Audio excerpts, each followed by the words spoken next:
कोई साथी बता दे आवाज़ मेरी साफ आ रही है?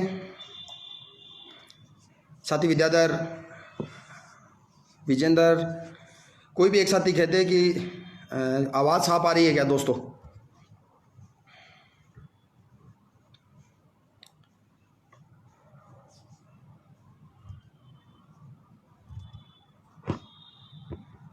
राजेश, एक बार बताओ आवाज़ आ रही है क्या मेरी?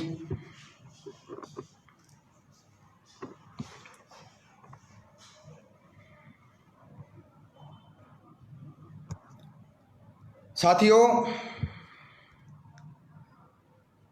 आज हम सबसे पहले तो इस फेसबुक लाइव पे जुड़े हुए तमाम साथियों का मैं student federation of India SFI Rajasthan राज्य कमेटी की ओर से क्रांतिकारी स्वागत करता हूँ, अभिनंदन करता हूँ। और दोस्तों, सबसे पहले मैं मेरी बात को शुरू करने से पहले मैं हमारे देश के उन जाबान सिपाहियों की शहादत को सलाम करता हूँ, उनको नमन करता हूँ कि उन्होंने देश की रक्षा के लिए अपने प्राणों की आहुति दी। मैं उन वीर सपूतों को बार बार नमन करता हूँ। दोस्तों, जैसा कि आप तमाम को पता है कि कल हमारे देश के अंदर जो हमारे देश की सीमा है, उस सीमा पर इस कोरोना जैसी महामारी के वक्त जब पूरी दुनिया के अंदर ये महामारी फैली हुई है और इस महामारी के चलते जो हमारे देश की कूटनीति है, हमारे देश की विदेश नीति है, वो विदेश नीति लगातार फेल हो रही है और उसका खामियाजा हमारे देश के जवानों को भुगतना पड़ रहा है। दोस्तों, बड़ा दुख होता है जब हमारा देश का एक भी जवान शहीद होता है और हमारी देश की सरकारें उस पर चुप रहती है, मौन रहती है, दो शब्द तक नहीं बोलते वो लोग। जब पूरी दुनिया के अंदर महामारी चल रही है, इस महामारी के अंदर पिछले 3 महीने से लोग अपने घरों के अंदर कैद हैं, लोग अब धीरे धीरे बाहर निकल रहे हैं। जब हमारे देश के अंदर 300 लोग कोरोना के पॉजिटिव थे, तब हमारे देश के अंदर लॉकडाउन लगाया जाता है। और जब आज 3.5 लाख से ज़्यादा लोग कोरोना के संक्रमित हो गए हैं, उस वक्त लॉकडाउन हटा दिया जाता है और देश की सरकार के द्वारा ये कहा जाता है कि अब आप इस कोरोना के साथ जीना सीखिएगा। सरकार की किसी भी मोर्चे पे कोई भी योजना नहीं है दोस्तों, ये सिर्फ बकवास कर रहे हैं। बिना योजना के हमारे देश के अंदर लॉकडाउन लगाया गया। लॉकडाउन के अंदर कितनी समस्याओं का सामना हमारे देशवासियों को करना पड़ा, हमारे देश के मजदूरों को करना पड़ा, लेकिन सरकार एक शब्द तक नहीं बोलती और वाहवाही लूटने के लिए पूरे देश के अंदर भारतीय जनता पार्टी के द्वारा, मोदी सरकार के द्वारा झूठ फैलाया जा रहा है। और इस कोरोना महामारी के वक्त उन लोगों के द्वारा मोदी सरकार की 1 साल की उपलब्धियां गिनाई जा रही है, दूसरी जो मोदी सरकार बनी है उसकी उपलब्धियां लोगों को बताई जा रही है। और लेकिन उनके पास ये प्लान नहीं है जिस महामारी का मुकाबला हमारे देश के डॉक्टर, देश के सफाई कर्मी, देश के पुलिसकर्मी, देश के जवान कर रहे हैं। आज इस कोरोना महामारी के वक्त हमारे देश के जवान, हमारे देश के जाबान सिपाही देश की हिफाजत के लिए देश की सीमाओं पर तैनात हैं। और आज हमारी विदेश नीति इतनी फेल हो गई है दोस्तों कि हमारा लगातार गतिरोध पाकिस्तान की सीमा पर रहता है, लेकिन अब हमें देखने को मिल रहा है जिनके साथ हमारे मधुर संबंध थे, हमारे सामने नेपाल हमें आंख दिखाने लग गया है, चाइना लगातार हमें आंख दिखा रहा है। और हमारे जवानों को हमारे देश की सीमा के अंदर वो लोग घुस गए और पिछले 45 दिन से गतिरोध है। पिछले 45 दिनों से ये अफवाहें फैलाई जा रही है कि लगातार हमारी बातचीत चल रही है, हमारी वार्ताएं चल रही है, लेकिन देश के प्रधानमंत्री, देश के गृह मंत्री, देश के रक्षा मंत्री किसी ने भी इस मुद्दे को गंभीरता से नहीं लिया। अगर गंभीरता से वो लोग लेते तो आज हमारे देश के 20 जवान शहीद नहीं होते। और हकीकत आज भी हमें नहीं बताई जा रही है, झूठ पे झूठ वो लोग कहते हैं। कल दिन में वो बता रहे थे हमारे 3 जवान शहीद हुए और कल रात को 10 बजे वो बताते हैं कि हमारे देश के 20 जवान शहीद हो गए। सिर्फ मामूली झड़प हुई है, इसको हम झड़प नहीं कह सकते। वो लोग हमारी देश की सीमा के अंदर, हमारे देश के अंदर, हमारी मातृभूमि के अंदर कई किलोमीटर अंदर घुसे हुए हैं और हमारे देश की सरकार उस देख रही है, चुपचाप खड़ी खड़ी देख रही है, उस पर कोई बात नहीं कर रही। 2013 के अंदर यही मोदी जी जब सभाएं करते थे, रैलियां करते थे, तब ये लोगों को कहते थे कि सीमाओं पर समस्या सीमा पे नहीं है, समस्या तो दिल्ली में बैठी हुई सरकार की है, जो दिल्ली में बैठी हुई सरकार है। और आज 2020 के अंदर हम कह रहे हैं कि हाँ उन लोगों ने गलतियां की, उन लोगों ने गलतियां की, तब आप लोग सत्ता के अंदर आए और सत्ता में आने के बाद में आप लोगों ने सिर्फ और सिर्फ राजनीति की है। आप लोग कहते हैं कि सेना पे राजनीति मत करो, आपने सेना का राजनीतिकरण कर दिया है। ये मोदी सरकार सिर्फ सेना को चुनावों के अंदर उपयोग में लेना जाना चाहती है। क्या हुआ था लोकसभा के चुनाव के वक्त? पुलवामा अटैक हुआ, हमारे सीआरपीएफ के 43 जवान शहीद हुए। उन जवानों को आज शहीद का दर्जा तक नहीं दिया गया है। और आज वापस जैसे ही सुगबगाहट हो गई, कोरोना महामारी से लड़ने की योजना नहीं है, देश की गरीबी, देश की बेरोजगारी, देश की जनता की समस्याओं का समाधान करने का हमारे पास कोई प्लान नहीं है, वो लग गई वर्चुअल रैलियां करने के लिए। वो बिहार और पश्चिम बंगाल के जो चुनाव है, उन चुनावों को लेकर वर्चुअल रैलियां कर रहे हैं, पूरे देश के अंदर वर्चुअल रैलियां कर रहे हैं। 72,000 LED पूरे बिहार के अंदर लगाई गई। जहाँ पर राशन नहीं पहुँचा, जहाँ पर दवाई नहीं पहुँची, वहाँ पर उन लोगों ने LED लगवा दी। इन लोगों ने 20,000 लाख करोड़ रुपए का बजट देश के लिए बनाया कि कोरोना महामारी से लड़ने के लिए हम देश की जनता के लिए ये कर रहे हैं। लेकिन असल में जो मुद्दे कोरोना महामारी के वक्त देश की समस्याएं जो उत्पन्न हुई है, उन समस्याओं से ध्यान भटकाने के लिए कि लोग बोले ना, तब जाके ये अटैक करवाते हैं। कहीं ना कहीं हमें सोचने पे मजबूर करता है कि जब भी चुनाव होते हैं हमारे देश के अंदर, चाहे से किसी भी प्रांत के चुनाव हो, लोकसभा के चुनाव के वक्त हमारे देश के जवानों की शहादत हुई, उस शहादत का आज तक पर्दाफाश नहीं हुआ है कि उसमें RDX, जो 2 क्विंटल RDX था, वो कहाँ से आया, उसके बारे में कोई चर्चा नहीं। हमारे देश के गृह मंत्रालय से हमारे फाइलें चोरी हो जाती है, उस पर कोई चर्चा नहीं। अगर आप चर्चा करोगे तो भक्त लोग कहेंगे आप देश विरोधी हैं, आप देशद्रोही हैं, आप देश के साथ नहीं खड़े हैं। मैं कहता हूँ, मेरा संगठन कहता है, हम देश की एकता और अखंडता में विश्वास रखते हैं, हम देश के जवानों के साथ खड़े हैं। हमें हमारे देश के जवानों के शौर्य पर, पराक्रम पर पूरा भरोसा है, पूरा हमें गर्व है, घमंड है इस बात का कि हमारे देश की सेना पूरी दुनिया के अंदर सबसे मजबूत सेना है, सबसे अनुशासित सेना है। लेकिन इसका मतलब ये नहीं है कि आप उसका राजनीतिकरण करें, सिर्फ चुनाव के अंदर उसका इस्तेमाल करें। हमारे देश के जवान सीमाओं पे रोज शहीद होते हैं। किसी बहन का भाई, किसी का पति, किसी का बेटा जवान के सीमा के ऊपर वो शहीद हो जाते हैं, इन लोगों के उप तक नहीं निकलती। बड़ी शर्म की बात है दोस्तों। इस सरकार से हमें सत्ता से सवाल करने होंगे कि आखिर आप चाहते क्या हैं। हमें हमारा जो नक्शा हमारे देश का दिखाया गया है, हम उस नक्शे के अंदर एक कदम भी किसी भी देश को घुसने नहीं देना चाहते। हमें हमारा जो नक्शा दिखाया गया है, पूरा का पूरा हिंदुस्तान हमें चाहिए। और आज कई किलोमीटर चीन की सेना पिछले 45 दिन से डेरा जमाए हुए वहाँ पर बैठी है, लेकिन सरकार सिर्फ और सिर्फ अभी तक कोई आधिकारिक बयान नहीं आया इनका। आज पूरे देश को एकजुट रहने की ज़रूरत है, इस पर राजनीति ना करे वो लोग, और देश के जवानों का हौसला बढ़ाए, हौसला अफजाई करे। और उनका हौसला अफजाई कब होगा आपको पता है? जब हमारा पुलवामा अटैक हुआ, पाकिस्तान पे सर्जिकल स्ट्राइक हमने की, तब हमारे मीडिया ने, सबने मोदी सरकार की वाहवाही की।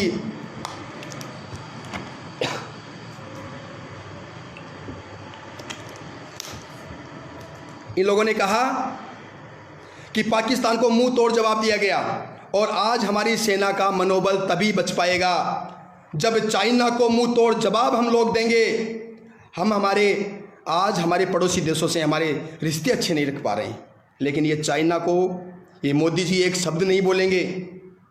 ये तो साबरमती आश्रम में बैठकर उनके साथ गपशप लड़ाएंगे और खुद कहेंगे कि एक ऐसा देश का राष्ट्रपति, उसका प्रधान सेवक हमारे से इतने मधुर संबंध रखता है। ये लोग व्यापारी लोग हैं, ये व्यापार करना जानते हैं और आज हमारे देश के अंदर ये सिर्फ और सिर्फ व्यापार कर रहे हैं। जिस प्रकार से देश के अंदर अंग्रेज़ों ने व्यापार शुरू किया था, उसी तरीके से ये लोग व्यापार को बढ़ा रहे हैं। ये खुद लोग ये कहते हैं कि स्वदेशी अपनाओ। जिस रक्षा के अंदर 49% FDI थी, उसमें इसी सरकार ने बढ़ाकर 76% FDI कर दिया है उसी रक्षा के मामलों के अंदर। इसलिए ये सरकार नकारा सरकार है, लाना खतरे में है। आज हमें पाकिस्तान से खतरा है, आज हमें चाइना से खतरा है, आज हमें नेपाल से खतरा है। ये लोग हमें बेवकूफ़ बना रहे हैं, देश की जनता को बेवकूफ़ बना रहे हैं। मैं सभी साथियों से ये कहना चाहता हूँ कि ये लोग जो ड्रामेबाजी कर रहे हैं, इस ड्रामेबाजी के खिलाफ आप खुलकर इसका विरोध करें, देश की सेना के साथ खड़े रहिए। और हम ये मांग करते हैं देश की सरकार से कि आप तो कहते थे कि जो पहले की सरकारें थी वो पड़ोसी मुल्कों को आंख नहीं दिखाते थे। हमारी तरफ हमारे एक जवान शहीद होगा तो हम अगले के 10 मारेंगे। आज क्या हो रहा है? आज हमारे देश के जवान शहीद हो रहे हैं और एक भी जवान हमारा क्यों शहीद हो? बात ये है, आज तक हम ये नहीं कहते कि युद्ध हो। युद्ध किसी समस्या का समाधान नहीं है। हर युद्ध के बाद में संधि होती है, वार्ताएं होती है, समझौते होते हैं। और क्यों ना ये लोग बैठ के ये तय करें कि जो युद्ध से भला किसी का नहीं होना है, नुकसान हमारा होना है, लेकिन हम कमज़ोर नहीं है, ये कहना चाहते हैं। और वो हमें पराक्रम दिखाने की ज़रूरत है चाइना के खिलाफ। चाइना को ये खुली चुनौती देने की बात है कि हम आपसे कमज़ोर नहीं है। लेकिन सरकार क्या कर रही है? हमारे जवान शहीद हो गए, एक शब्द तक नहीं बोले। बड़ी शर्म की बात है दोस्तों। इसलिए इस सरकार को ज़्यादा से ज़्यादा आप हैशटैग करें, सोशल मीडिया के माध्यम से सरकार को चेताएं कि सरकार जागो और हमारे देश के शहीद हुए शहीदों का बदला लो। उस चाइना को लाल आंख दिखाओ और जो हमारा बिजनेस पार्टनर बन के वो चाइना बैठा है, उसको आर्थिक मोर्चे के ऊपर उसको पीछे धकेलो। आप तो जनता से अपील करते हैं कि boycott China, boycott China, boycott China. China के सामान का आप विरोध कीजिएगा। हम पूछते हैं कि वो चाइना का सामान खरीदने की इजाज़त, वो आयात और निर्यात कौन करता है, उसकी अनुमति कौन देता है? जब देश के छोटे छोटे व्यापारियों के पास सामान पहुंचता है, तब आप लोगों से कहते हो कि बाइकआउट चाइना। क्योंकि जो पूंजीपति लोग हैं जिन्होंने को बिजनेस करना था, वो लोग तो बिजनेस कर लेते हैं। आप चाइना का आप अनुमति देने वाले हैं जनाब। आप उनको वहां पर अनुमति देना बंद कीजिएगा कि ना, अब हिंदुस्तान में आपके लोगों के लिए कोई जगह नहीं है। हिंदुस्तान में किसी चीज़ की कोई कमी भी नहीं है जो हमें चाइना की ज़रूरत हो।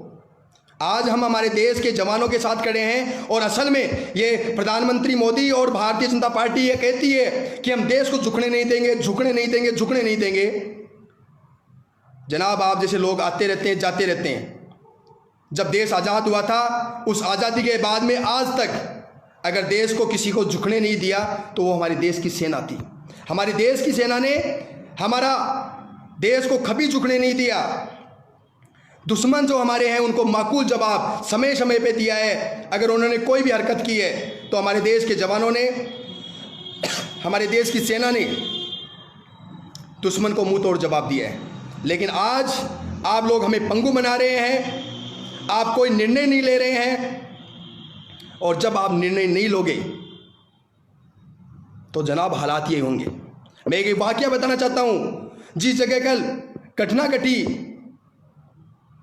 वहां पर मेरा दोस्त, मेरे साथ एनसीसी किया हुआ मेरा साथी वहां पर तैनात है। उसने कहा मुझको क्या बात हुई, आज दिन में बात हो रही थी। उसने कहा भाई सब पॉलिटिक्स चल रहा है, हमारे देश के जो लोग हैं वो राजनीति कर रहे हैं, हमें कोई ऑर्डर नहीं दिए जा रहे हैं, सिर्फ और सिर्फ बातचीत हो रही है। और हमारे अधिकारी बातचीत करने के लिए जाते हैं तो उनकी तरफ से जो नॉमिनेट किया हुआ अधिकारी है चाइना की तरफ से, वो अधिकारी नहीं आता है, उससे छोटा अधिकारी हमारे अधिकारियों से बात करने के लिए आता है और उस वार्ता का कोई नतीजा नहीं निकलता। उन्होंने हमारे देश की सीमा में घुसकर युद्ध का पूरा सामान लेकर वो चाइना हमारे देश के अंदर खड़ा है और आज हम खड़े खड़े देख रहे हैं। और हमारी सेना इस बात का इंतजार कर रही है कि कब हमारे देश के प्रधान सेवक, कब हमारे देश के रक्षा मंत्री हमें आदेश दे जिसे इन चाइना को हम मुंह तोड़ जवाब दे सकें। लेकिन ये तो क्रिकेट मैच की तरह, 3 हमारे जवान शहीद, चाइना के 15 जवान मारे गए, हमारे 20 जवान शहीद, चाइना के 43 जवान शहीद हो गए, चाइना के 43 जवान मारे गए। कोई क्रिकेट का मैच चल रहा हो ना, उस प्रकार से मीडिया इसको इस तरीके से हमारे सामने रखती है। और मुझे तो शर्म आती है, ये जो मीडिया है, जो इलेक्ट्रॉनिक मीडिया है, 1-2 चैनलों को छोड़ दें तो पूरे के पूरे इस देश के जो चैनल है इलेक्ट्रॉनिक मीडिया, वो वाई लूटने में है। इसमें मोदी जी क्या करेंगे, इसमें गृह मंत्री जी क्या करेंगे, रक्षा मंत्री जी क्या करेंगे? वो थोड़ी जाएंगे सीमा पर ना, वो नहीं जाएंगे सीमा पे, तो हमारे जवान ही रहेंगे। हम आपको कहना चाहते हैं, लेकिन आप उनको सक्षम बनाइए, इतना सक्षम बनाइए कि वो निर्णय ले और उसको मुंह तोड़ जवाब दे चाइना को। लेकिन आप उसको सक्षम नहीं होने दे रहे, आप सिर्फ राजनीति कर रहे हैं। इसलिए दोस्तों, आज हमें पूरे देशवासियों को हमारी सेना के साथ में, हमारे सेना के जवानों के साथ में खड़े होने की जरूरत है, उसका हौसला अफजाई करने की जरूरत है। और ये जो भाषण देते हैं ना, ये फोकट के, जो लोगों को बेवकूफ बनाने का काम कर रहे हैं, इसको बंद कीजिएगा मोदी जी। और ये आपके लिए ठीक नहीं है। जो आप कार्यक्रम शुरू किया है ना देश के अंदर, आप किन मुद्दों को लेकर देश के अंदर राज सत्ता के अंदर आए थे, उन मुद्दों की कहीं चर्चा ना हो, तो वक्त वक्त पे ऐसे मुद्दे आप लाते हैं जिनसे देश की आम जनता का ध्यान भटकाया जाए। आज हमें एक मजबूत विदेश नीति बनाने की ज़रूरत है। आज हमारी सेना के जवानों को, सेना के अफसरों को इतना मजबूत बनाने की ज़रूरत है कि वो अपने अनुसार निर्णय ले सके। लेकिन नहीं, मैं एक मीडिया चैनल पे देख रहा था, वो कह रहे थे कि वो पेट्रोलिंग कर रहे थे और पेट्रोलिंग करते हुए ये हादसा हो गया। ये हादसा नहीं है, 45 दिनों से चला आ रहा गतिरोध है और उसका अंजाम ये निकला कि 45 दिन से आप लोगों ने कोई निर्णय नहीं लिया। इसलिए हमारे देश के किसान के, मजदूर के बेटे बेटे शहीद हो गए। जनाब, जब तक किसान के, इस आम जनता के बेटे शहीद होंगे, ये लोग कुछ नहीं करने वाले हैं। जब इन नेताओं के बेटे मरेंगे, उस दिन इन लोगों की अकल ठिकाने आएगी। ये हमारे देश को बेचने में लगे हुए हैं, ये व्यापारी हैं, ये व्यापार कर रहे हैं, ये विदेशी कंपनियों को हमारे देश के अंदर ला रहे हैं और उस चाइना का बाइकआउट करने की बात कर रहे हैं। ये उस चाइना के बैंक हमारे देश के अंदर स्थापित कर रहे हैं। ये उस चाइना का सबसे बड़ा, दुनिया के अंदर सबसे बड़ा बिजनेस पार्टनर हमारे देश का चाइना को बना रखा है। ये सब देश की गरीब जनता को, आम आवाम को बेवकूफ बनाने का काम कर रहे हैं। लेकिन मोदी जी, आपकी पोल खुल रही है। पहले तो आप कहते थे 70 साल के गड्ढे 5 साल में नहीं भरे जाएंगे, नहीं भरे। हमें पता है आपने देश की संप्रभुता को, देश की एकता और अखंडता को तोड़, आप देश को धर्म के नाम पे, जाति के नाम पे लोगों को आपस में लड़वा रहे हैं। ये जो आप ड्रामेबाजी कर रहे हैं, इसको बंद कीजिएगा और जिस काम के लिए आप राज सत्ता के अंदर बैठे हैं वो काम कीजिएगा। और देश का जनता जाग चुकी है, आपकी सच्चाई जान चुकी है।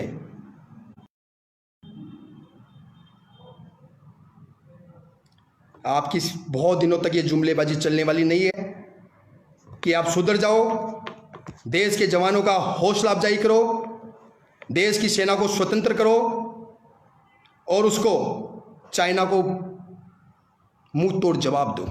ये आज देश का जवान, देश की आम जनता की मांग ये है, और इस मसले को आप जल्द से जल्द निपटाइएगा। देश के में तो इस फेसबुक लाइव के माध्यम से पूरे देश की तमाम राजनीतिक पार्टियों से ये अपील करना चाहते हैं कि आप एक मंच पे बैठिएगा और ठोस रणनीति बनाइएगा कि हम चाइना का किस प्रकार से बॉयकॉट कर सकते हैं, किस प्रकार से चाइना को हम मात दे सकते हैं और हमारे देश के जवानों का हौसला ना गिरे। दोस्तों, इसी के साथ साथ जो कोरोना महामारी के वक्त और ये जो मोदी जी बकवासबाजी कर रहे हैं, ये भारतीय जनता पार्टी के नेता वर्चुअल रैलियां कर रहे हैं, इनके मंत्री लोग वर्चुअल रैलियां कर रहे हैं। जो पीएम केयर खाता इन्होंने बनाया था उसमें करोड़ों रुपए उस खाते में आए। देश की जनता जानना चाहती है आज कि आपने उस खाते में आए हुए पैसे को कहां कहां लगाया है, किस किस में खर्चा किया है। देश की जनता जानना चाहती है, लेकिन ये चोर हैं, इन्होंने उसको आरटीआई के दायरे से बाहर रखा है। इसलिए मैं पूरे साथियों से अपील करना चाहता हूं, निवेदन है सबसे कि आप मोदी सरकार से, देश केंद्र की सरकार से ये सवाल कीजिएगा, जो पीएम केयर खाते के अंदर आपके पास इस कोरोना महामारी के दौरान जो करोड़ों अरबों रुपए आया है, उसका कहीं आप गलत यूज़ तो नहीं कर रहे हैं, कहीं जो एलईडी लगा रहे हैं, वर्चुअल रैलियां कर रहे हैं, उनमें तो खर्च नहीं कर रहे हैं आप लोग। आप देश के सामने रखिएगा। जो 20 लाख करोड़ की आपने घोषणा की थी, कितनी धरातल पे आई है वो देश की जनता को पता है। देश को आप कह रहे हैं आत्मनिर्भर बने, देश के लोग आत्मनिर्भर हैं और इतने आत्मनिर्भर हैं कि हमारे देश के मजदूर, इस देश की रीढ़ की हड्डी, जिनने इस पूरे देश को बनाया, हर अस्पताल को, हर स्कूल को, हर कॉलेज को, हर विश्वविद्यालय को बनाया, वो मजदूर हजारों मील, इतना आत्मनिर्भर है कि हजारों मील पैदल चलकर अपने गांव तक पहुंचा। छोटे छोटे बच्चे पहुंचे, लेकिन आप लोगों का दिल नहीं पिघला, आपका दिल नहीं पसीजा कि हमारा देश का गरीब मजदूर आज सड़कों के ऊपर है। और देश की आज़ादी के बाद में पहला मौका है जब इतनी दर्दसा हमारे देश के मजदूरों की।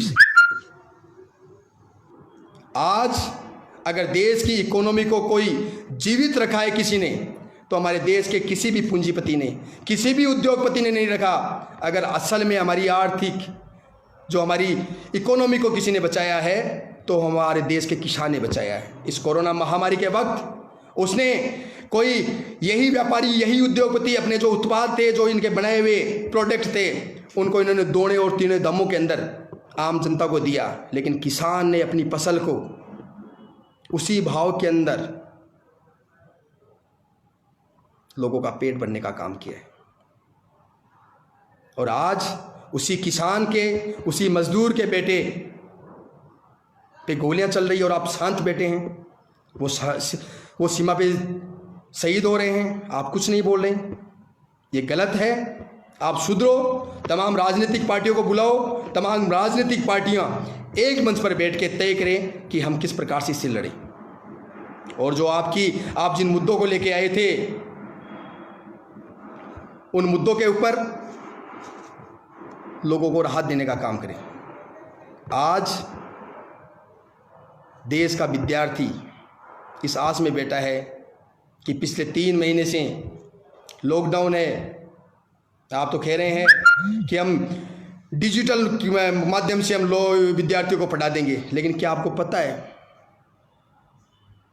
देश का 70% स्टूडेंट गांव के अंदर है और गांव में 30% लोगों के पास भी स्मार्टफोन नहीं है। ये चीज़ें संभव नहीं है। आप बकवासबाजी को बंद कीजिएगा, देश के लोगों को राहत दीजिएगा। देश के जो मजदूर हैं उनके काम की आप किस प्रकार से आप उनको काम दे सकते हैं, उसकी योजना बनाइएगा। जो कोरोना महामारी के लगातार हमारे देश के अंदर संक्रमण बढ़ रहा है, उसका मुकाबला हम किस प्रकार से करें, इस पर आप योजना बनाओ। लेकिन इनके लिए तो आपके पास वक्त ही नहीं है। आपके लिए तो वक्त है कि हम बिहार के अंदर अपनी सरकार कैसे बनाएं, हम पश्चिम बंगाल में अपनी सरकार कैसे बनाएं। और बड़े शर्म की बात है इस भारतीय जनता पार्टी के लिए और इस मोदी सरकार के लिए, जो राज्यसभा के चुनाव होने जा रहे हैं, गुजरात में इन्होंने करोड़ों अरबों रुपए देकर विधायकों की खरीद फरोख्त ये लोग कर रहे हैं। ये सिर्फ और सिर्फ चुनाव के अंदर, ये चुनाव की सरकार है, ये आम जनता की सरकार नहीं है। ये जनता का भला नहीं चाहती, ये देश के बेरोजगार नौजवान को रोजगार नहीं देना चाहती। हर चीज़ का प्राइवेटाइजेशन ये लोग कर रहे हैं। और आज इस कोरोना महामारी में जब किसान फसल बुआई कर रहा है, तब इन्होंने पेट्रोल और डीजल के भाव पिछले 10-11 दिन से रोज़ बढ़ रहे हैं। और आज पेट्रोल 84 रुपये पहुँच गया, डीजल 76-77 रुपये पहुँच गए। और जबकि असल में वो हमारे देश के अंदर 17 रुपये के अंदर हमारे पास आ रहा है। लेकिन अब भक्त लोग कहेंगे कि देश का विकास कैसे होगा अगर ये सब पैसा नहीं लेंगे। अरे जनाब, जब लोगों का, किसान का दूध आप 20 रुपये लीटर नहीं ले रहे हैं, लेकिन एक कंपनी की बनाई हुई पानी की बोतल आप 20 रुपये में बेच रहे हैं। ये नीति हमें समझने की जरूरत है। सरकार क्या है? ये सरकार ये पूंजीपतियों की सरकार है। मैं मेरे मुद्दे से डाइवर्ट नहीं हो रहा हूं, लेकिन मैं हकीकत आपको लोगों को बता रहा हूं कि ये सरकार सिर्फ और सिर्फ चुनाव की सरकार है। राज्यसभा के चुनाव में ये बिजी हो रही है। लॉकडाउन जब इनको लगाना चाहिए था योजनाबद्ध तरीके से, तब ये मध्य प्रदेश के अंदर सरकार बना रहे थे। और जो स्वास्थ्य विभाग के नियम थे, उन नियमों की खुल्ला धज्जियां उड़ा रहे थे। और आज भी जो राज्यसभा के चुनाव हो रहे हैं, हमारे प्रदेश के अंदर चुनाव हो रहे हैं, और हमारे राजनेता होटलों के अंदर जनता को तो ये संदेश दे रहे हैं कि आप लोग सोशल डिस्टेंस के नियम अपनाइएगा, और खुद होटलों के बंद कमरों के अंदर, होटलों के बंद बड़े बड़े हॉलों के अंदर आप पार्टियां कर रहे हैं, नाच गान कर रहे हैं, सांस्कृतिक संध्या का आयोजन कर रहे हैं, और लोगों को बेवकूफ़ समझ रखा है कि आप ऐसा कीजिएगा। ऐसी बातें राज सत्ताओं के लिए ठीक नहीं है। जनता जाग गई है, जनता आपकी हकीकत समझ चुकी है। आप अपनी बकवासबाजी को बंद करें, और जिन मुद्दों के लिए आप बने हैं, जहां पर जो चर्चा होनी चाहिए वो चर्चा कीजिएगा आप लोग, और जो ठोस रणनीति आपको बनानी चाहिए वो ठोस रणनीति आप बनाइएगा। मैं तो यही अपील करना चाहूँगा तमाम साथियों से कि सरकार की आप पोल खोलें, और जो भक्त लोग हैं वो उनका दिल तो पसीजेगा कम से कम, लेकिन नहीं पसीज रहा है। इलेक्ट्रॉनिक मीडिया का नहीं पसीज रहा है। वो तो वही गुणगान कर रहे हैं, मोदी जी मोदी जी मोदी जी। एयर स्ट्राइक हमारा हुआ, सर्जिकल स्ट्राइक हमारी हुई तो मोदी ने ये कर दिया, मोदी ने ये कर दिया। जनाब, जब आप सर्जिकल स्ट्राइक आप से ले सकते हैं, तो इसके लिए जो हमारे कल जवान शहीद हुए हैं उनके लिए जिम्मेवार आप हैं। जो पुलवामा अटैक हुआ था उसके लिए जिम्मेवार आप हैं। और जब भी सीमा पर एक भी जवान शहीद होता है उसके लिए जिम्मेवार सेना नहीं, जिस प्रकार से मीडिया बता रही है, जिम्मेदार आप लोग हैं। आपकी गलत नीतियों के चलते हमारा देश का, हमारा भाई शहीद होता है, और आप लोग बकवास पे बकवास लगाए रहते हैं। इसलिए आप ठोस रणनीति बनाइए। हम जवानों के साथ खड़े हैं, देश की एकता और अखंडता में विश्वास रखने वाले लोग हैं। लेकिन आप लोग तो कहेंगे कि ये तो हमारी पोल खोल रहे हैं इसलिए ये देशद्रोही है, ये फालतू की बातें करते हैं। लेकिन ऐसा नहीं है जनाब। आप एक अच्छी रणनीति के साथ में चलें, और अगर आपकी अच्छी रणनीति नहीं चलेगी, आपकी पोल खुलेगी, और आपकी पोल तो खुल चुकी है। आपकी पोल खुल चुकी है। आपको आने वाले वक्त में ये देश की जनता, इस देश का मजदूर, किसान और यही जवान आपको मुंह तोड़ जवाब देगा। जब वक्त आएगा, वक्त पे आपको देंगे मुंह तोड़ जवाब। मैं तो यही कहना चाहूँगा कि आप हमारे देश के जवानों का हौसला अफजाई करेंगे, हमारे देश के जवानों को, हमारे देश के जवानों के अफसरों को, हमारे सेना के अधिकारियों को, उनको स्वतंत्र छोड़ेंगे कि वो अपने क्षमता अनुसार अपने विवेक से निर्णय लें, और इस चाइना को, इस पाकिस्तान को, जो हमारे दुश्मन देश हैं, जो हमारे हमें फालतू में छेड़ते हैं, उनको समय समय पे उनको जवाब देते रहेंगे। और इन लोगों को कोई भी माफ़ नहीं करेगा। आज जिसके घर में जवान शहीद हुआ है, उस परिवार को पता है, जिसने बेटा खोया है, जिसने भाई खोया है, जिसने अपना पति खोया है, उनको पता है कि असल में दर्द क्या है। मोदी जी, आपका परिवार होता, आप परिवार को समझते तो आपको दुख दर्द होता। लेकिन आप तो खुद कहते हैं कि हम तो बस झोला छाप हैं, अपना झोला उठा के चल पड़ेंगे। आपको झोला उठा के कोई नहीं जाने देगा। और जो आप वर्चुअल रैलियाँ कर रहे हैं, अपनी उपलब्धियाँ बता रही हैं, तो हम ये कहते हैं कि उन वर्चुअल रैलियों में आप अपनी कमजोरियों को भी बताइएगा कि हमारे ये कमजोरियाँ रही है और ये काम हम नहीं कर पाए, हमने महंगाई को कंट्रोल नहीं कर पाए, हम सिर्फ और सिर्फ जनता का खून चूस रहे हैं, जनता का पैसा अपने जेबों के अंदर डाल रहे हैं, अपने लोगों को डलवा रहे हैं। मैं तो यही अब अंत में कहना चाहूँगा कि कल हमारे प्रदेश के अंदर 10वीं और 12वीं के विद्यार्थियों की परीक्षाएं शुरू हो रही है और अपील करेंगे सरकार से कि जो स्वास्थ्य विभाग के जो नियम हैं, उन नियमों के अनुसार आप परीक्षा आयोजित करवाएंगे। एक भी स्टूडेंट कोरोना का संक्रमित ना हो, ऐसी व्यवस्था आप लोग करेंगे।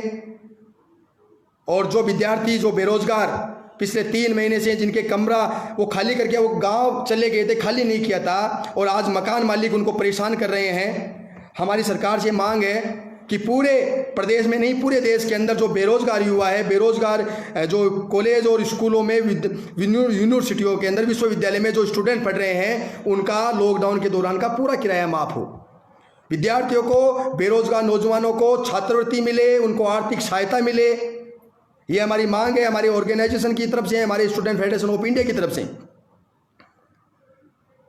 और कल पूरे प्रदेश के अंदर विद्यार्थियों की संपूर्ण फीस माफी को लेकर 2020 और 21 की संपूर्ण फीस माफी को लेकर, किराया माफी की बात को लेकर, स्वास्थ्य विभाग के नियमों के द्वारा परीक्षाएं जो आप आयोजित करवा रहे हैं, उनकी सुरक्षा की बात को लेकर कल पूरे प्रदेश के अंदर हर कॉलेज और विश्वविद्यालय के अंदर हमारे साथी हैं, वो सरकार को ज्ञापन भेजेंगे और मांग करेंगे कि आप ऐसा ऐसा कीजिएगा। और सरकार अगर विद्यार्थियों की, बेरोजगारों की बात पे ध्यान नहीं देती है तो निश्चित तौर पे ये लॉकडाउन आपने जो हटाया कि आप इससे जीना सीखिएगा, तो इस लॉकडाउन के अंदर जो अनलॉक आपने लगाया है, इसके अंदर हम सड़कों पे उतरेंगे और सरकार की पोल खोलने का हम काम करेंगे।